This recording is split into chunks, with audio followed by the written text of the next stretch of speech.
Today, we're finding out if BeamNG's force feedback updates are actually real. Because you really can't trust anyone these days. BeamNG 0.33 was supposed to be a small update, but the devs lied, which is why I want to put their force feedback claims to the test. And not only will I be doing it through, feeling it through the wheel, but I'll also pull up the force feedback data graphs for some good old scientific evidence.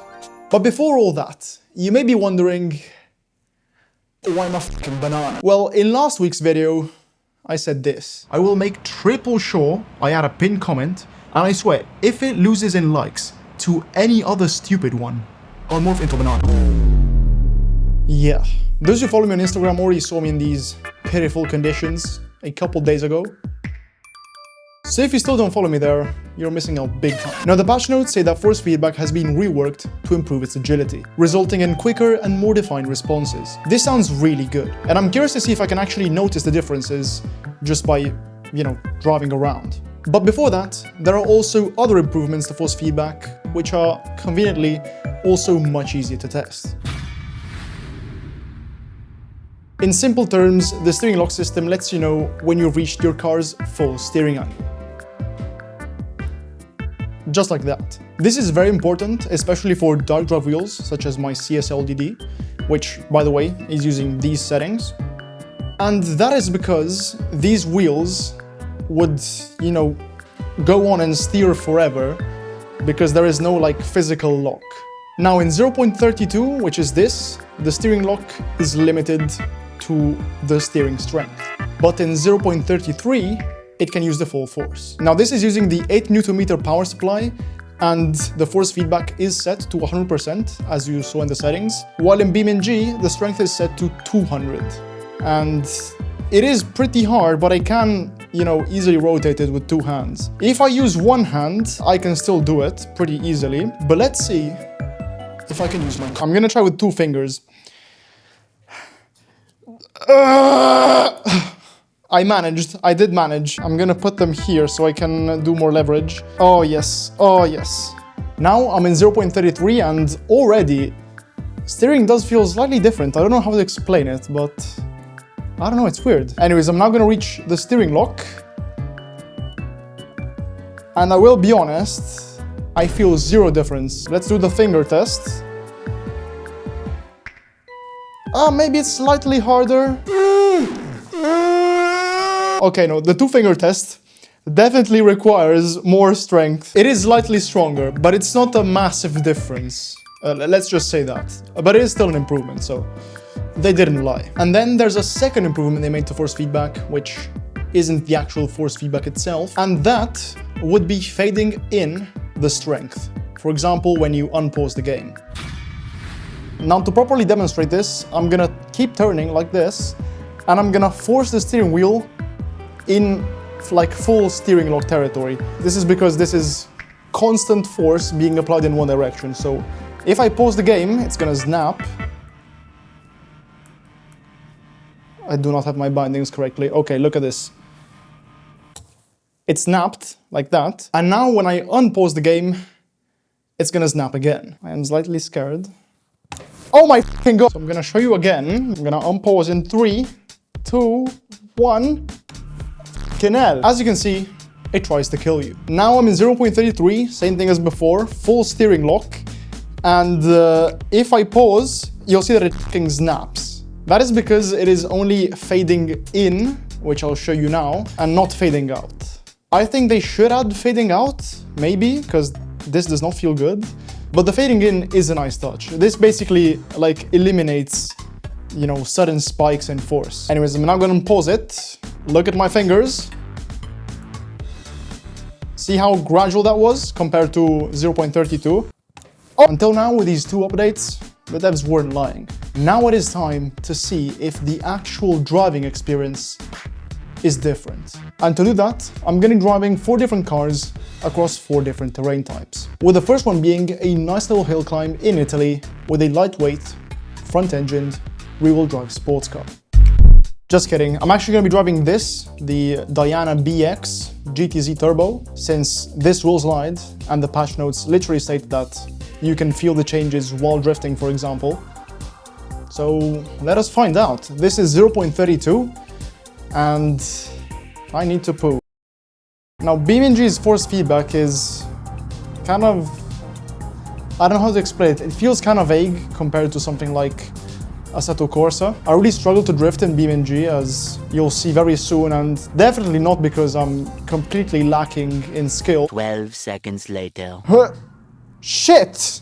It is kind of slow to respond. For example, in Assetto Corsa, when you drift, you can let the wheel go and the car kind of drifts itself. Well, here you really have to... but yeah, very little feedback. You can't really feel the weight transfer of the car going from one side to the other. This is a beautiful bush. So yeah, it's not really like confidence inspiring. And in theory, when you do like this, the car should save itself. So let's try. Not like that. So let's see. Scientific test. It does kind of save itself. Oh. Okay, that wasn't bad. So now I'm in 0.33, and since I'm running two computers, I'm really fresh. Like, this took me a minute and a half, 2 minutes to switch. So I should be able to notice differences. And immediately I feel a bit more precision towards the center. There's a bit more feedback, and it does tend to load up more as you progress. You feel more of the weight of the car shifting around. So let's see in the mountain pass. Look at that! Holy shit! There still isn't that much feedback though, like mid-corner, mid-drift. And also there isn't much road texture here. I'm curious to see if it's better with the next scenarios. Now let's see if it can save itself.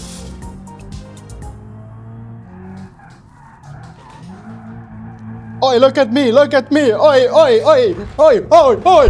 So for the second scenario, we're here at the racetrack to see how the force feedback changes mid-corner, as explained earlier. Here the corners are longer, so I will get a better sense of what is going on, especially because... Alright, this is not too bad. It lightens up for some reason, even though I'm not spinning the rear wheels, it's not losing grip. Here I am feeling a bit of the road surface. I do have a little bit of movement. Slightly lightens up as I'm going over the crest. Should load up nicely now. It did. Oh my god, look at this racing line. Holy fuck. So yeah, overall, 0.32 isn't too bad. It's not like we went from fucking shit to diamonds. But again, I'm not feeling much weight transfer. Let us see if it is different in the newer version. Alright, 0.33. But I want to see if it lightens up as it did earlier. So I'm gonna try to... it does lighten up a bit. But it is quicker to respond, that's the thing. It tells you stuff quicker. And you know how to react. Not feeling the weight transfer as much as with the BX. Maybe because this has stiffer suspension or something, I have no idea. Let's see if it loads up on the dip, which it should do, because all the weight goes to the front wheels, basically. Okay, a bit, but fuck. Yeah, the main thing I'm noticing here is the fact that it's quicker to respond, but mid-corner, it really does lack the feeling.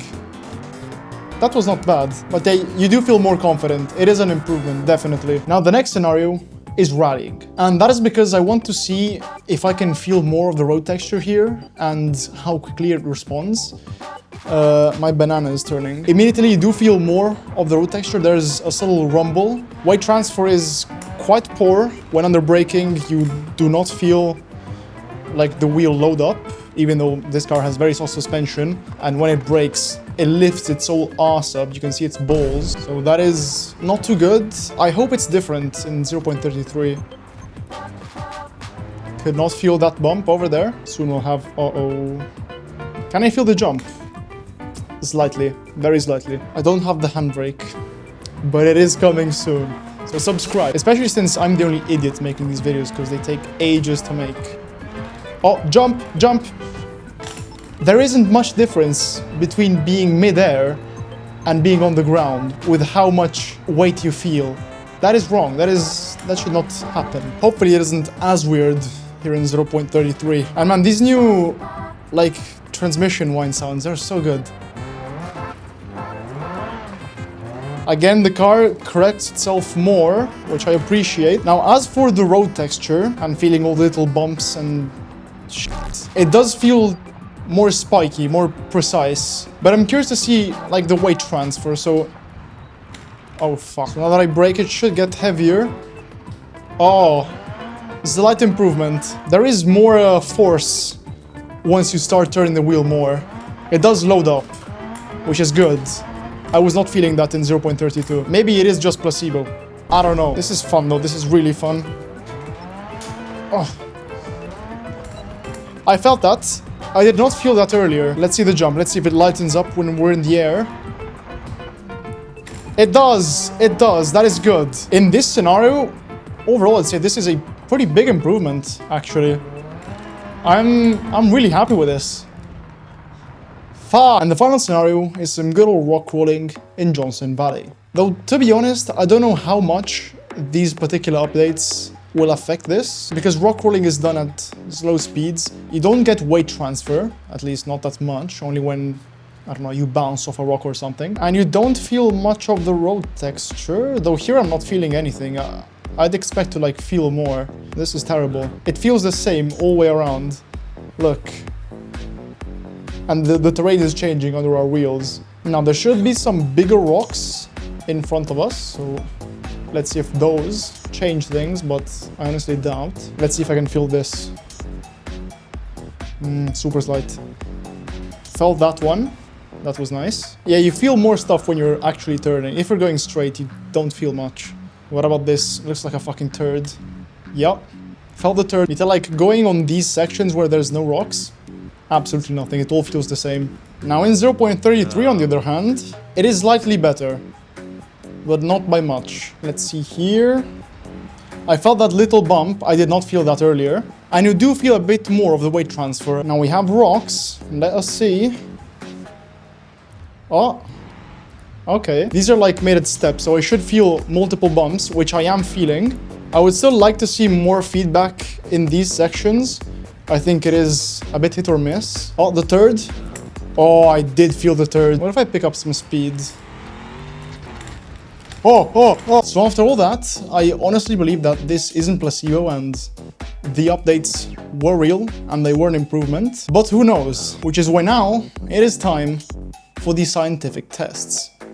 So here, I had cruise control set at 50 km per hour and was holding the wheel as hard as I could to reduce input-based force feedback from showing up in the graphs. And talking about the graphs, you can notice that in 0.33, the force feedback is consistently stronger. In this other test, 0.32 had a couple stronger spikes, while 0.33 was more consistent and precise. This meant there were bumps I didn't feel in 0.32, while in 0.33, I felt every single one of them. The cobble road test really shows how much faster and more precise the updated force feedback is. Just look at how some of the peaks in 0.32 are rounded off, while in 0.33, they're all spiky.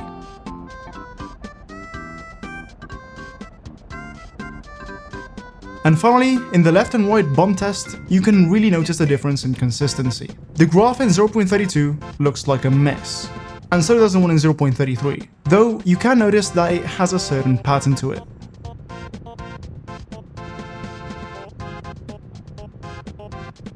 So in conclusion, the updates were real, and while not revolutionary, they are a solid step in the right direction. If you're still here, thank you so much for watching, and like this video if you'd want to see me test the force feedback in BeamNG's oldest version.